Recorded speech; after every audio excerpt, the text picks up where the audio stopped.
The Constitution, as we have seen, is divided into 7 articles. Article 1 we covered in the last lecture.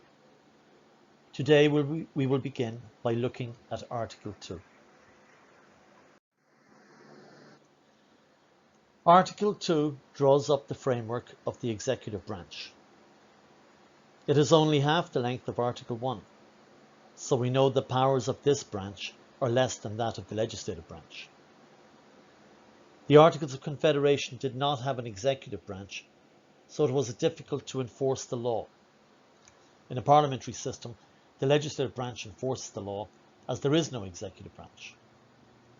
In the American system, the president heads the executive branch, and the qualifications must be 35 years old, lived in America for 14 years, and be a natural-born American. A natural-born American is someone who was born to one or more American parents, or was born in the United States or in a United States territory. The youngest president elected was John F. Kennedy at 43, and the oldest was Donald Trump, who at the age of 70 was elected in 2016. Ted Cruz, senator from Texas, who ran in the Republican primary for the 2016 election, was born in Canada, but his mother was from Delaware, so he qualified as a natural-born American. Presidential elections are held every 4 years, the leap year, and the next is this November 2020. The term in office is 4 years, but is limited to 2 terms by the 22nd Amendment. If a vice president succeeded president with less than 2 years to go, he can run again following 4 years, and then for the second term of 4 years. In this case, it is possible to serve 10 years. If the vice president serves more than 2 years of a president's term, he is limited to 1 re-election bid.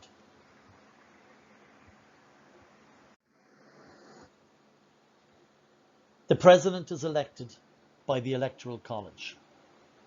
When you go to vote, the ballot looks like this, saying you are voting for electors. The Constitution does not have a direct election of the president. The framers were afraid that people might elect a person who was unsuitable for the job, so they created this extra layer of security.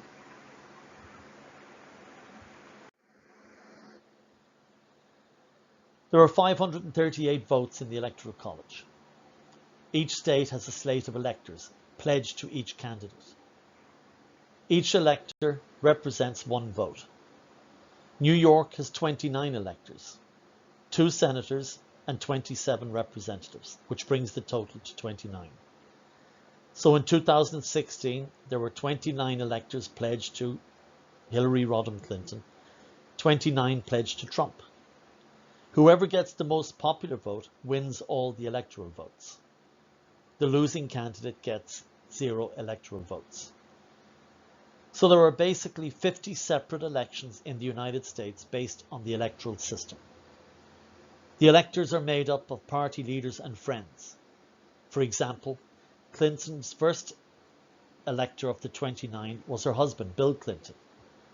Also on the list were Bill de Blasio and Governor Cuomo. Clinton won New York in 2016, so she got all the 29 votes.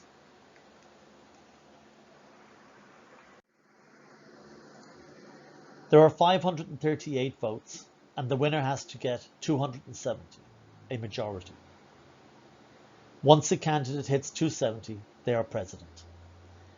If no one gets a majority, the House of Representatives votes for the president, with each state getting 1 vote.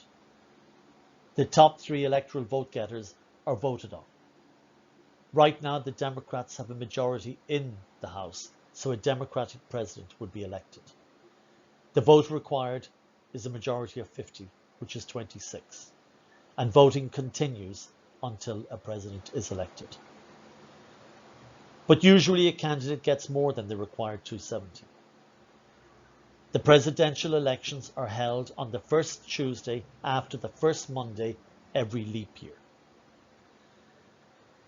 When the popular vote is counted and we know who won, the electoral vote and we know who won the electoral vote. This year on November 3rd, the first Tuesday after the first Monday, the presidential election will be held. The winner's electors will go to the state capital on the first Monday after the second Wednesday in December to cast their electoral votes. This year, that is December 14. These votes are sent to Washington, where they are counted in the first week in January before both houses of Congress, the Senate and the House of Representatives. The President is inaugurated on January the 20th, unless the 20th falls on a Sunday. Then he is inaugurated on the 21st. January 20th, 2021 falls on a Wednesday.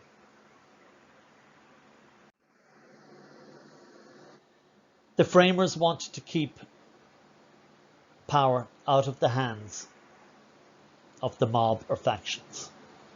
In Federalist Paper number 10, Madison spoke of that danger. They also wanted to give every state a say in the election.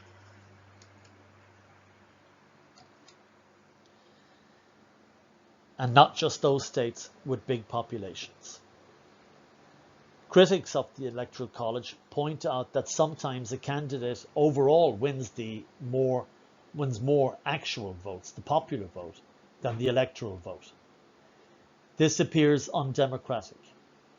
Here we see two elections where candidates won the popular vote but lost the election. In 2016, Trump won 62,984,828 votes, but Clinton won 65,853,514 votes, yet Trump won the presidency. Likewise, in the year 2000, George Bush polled less than Al Gore, but Bush became president. The Electoral College then is undemocratic in this sense, but it does give small states a say in the election of the president. This slide is a slide of the 2016 election. The blue states represent the Clinton states that she won. Blue is the Democratic color, red is the Republican color. I'm just talking off the cuff here. You can look at it.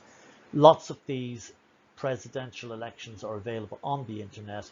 And a very good thing to do is go back to the 2012 election that Obama won over Romney and see where the Democrats that lost the states in the 2016 elections. You'll see Nebraska and Maine, they have a different way of electing the president. They don't get all the electoral votes. That's just a change there. But you can see the big states. California has the greatest number of electoral votes because it's the biggest population. New York is the 29. Clinton did well in the big areas, West Coast and the East Coast, whereas Trump took the heartland of America. Trump had 290 votes, electoral votes, and Clinton had 248. Now, there is the chance that when the electors got to the capital, they would change their mind and vote for somebody else. In fact, 4 electors did this from Washington State. They decided not to vote for Hillary Clinton. Now, last week in the Supreme Court, in the court case Ciaffollo versus Washington, electors have to pledge to a candidate. So if you're becoming an elector for, say, Donald Trump or Joe Biden in the 2020 election, you have to promise you will vote for that candidate, and you can only vote for that candidate on the first Monday after the second Wednesday in December.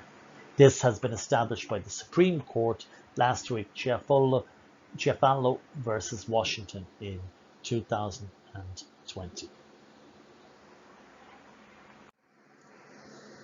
The Enlightenment writer Baron de Montesquieu distrusted giving government too much power. He recognized that government needed power, as did the framers of the Constitution, who had learned their lesson from the Articles of Confederation, which had put too much power in the hands of the states. In light of this, a system of checks and balances was written into the Constitution to prevent one branch of government from becoming too powerful. And here we have the system in all its glory. The judicial branch, in yellow, checks on the executive and legislative branch. On the executive, by ruling an action that is constitutional, and the judges are appointed by the president for life, so a president cannot change them. And on the legislative branch, the judicial interprets laws and may declare laws unconstitutional. Likewise, you can see the legislative branch check on the other two branches and the executive check on the other two branches. The checks by the other branches, the votes required by the legislative branch, for example, to oppose a presidential appointment is a majority vote, and to ratify treaties is a 2/3 vote. It is important that you can recognize each branch's check on the other. Here we have a sample question on how does the judicial branch check the legislative branch? Answer: by deciding if a law is constitutional or unconstitutional. If the law is unconstitutional, it is struck down and it cannot stand. How does the judicial branch check the executive branch? By deciding if an executive order, that is an order signed by the president that has the force of law, is constitutional or unconstitutional. The password today is Montesquieu. I repeat, the password today is Montesquieu. Article 3 covers the judicial branch. Its main power is to interpret laws. This power is called judicial review, but it is not in the Constitution. The power derived from a lawsuit called Marbury versus Madison, where a court ruled it had the power to interpret the Constitution. So, the judicial branch interprets laws by using its power of judicial review, which decides whether or not a law is constitutional or unconstitutional. Today, critics feel the courts have too much power and are functioning as a legislative branch by deciding the law. This decision-making is called judicial activism. The critics feel the court should confine itself to its original function in the Constitution. That is called judicial conservatism. The legislative branch makes the laws. Every year, many laws are introduced to Congress. For example, in 2019, 8,820 bills were introduced. To deal with the massive amount of legislation, a sophisticated system of moving a bill to become a law has developed. There are different committees to hear the different types of bills and weed out ones they aren't interested in. Many bills are killed in committee.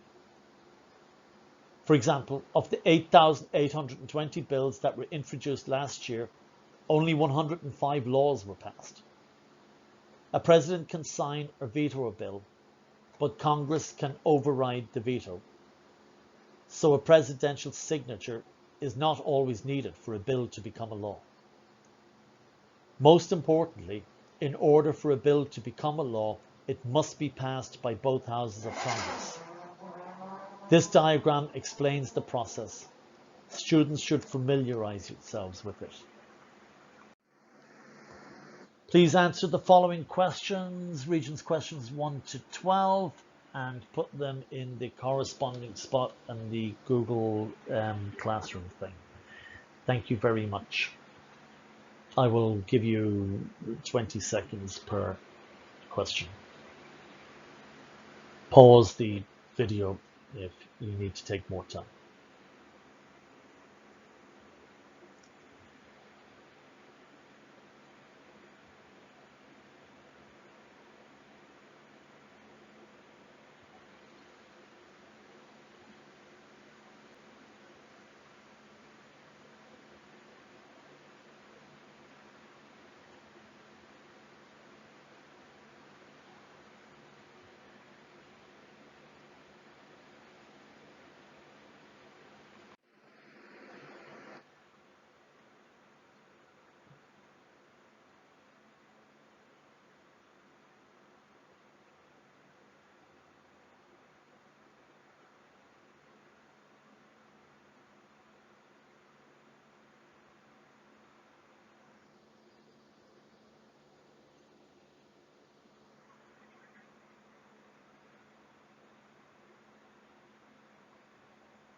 All right, thank you. This concludes our lecture for today.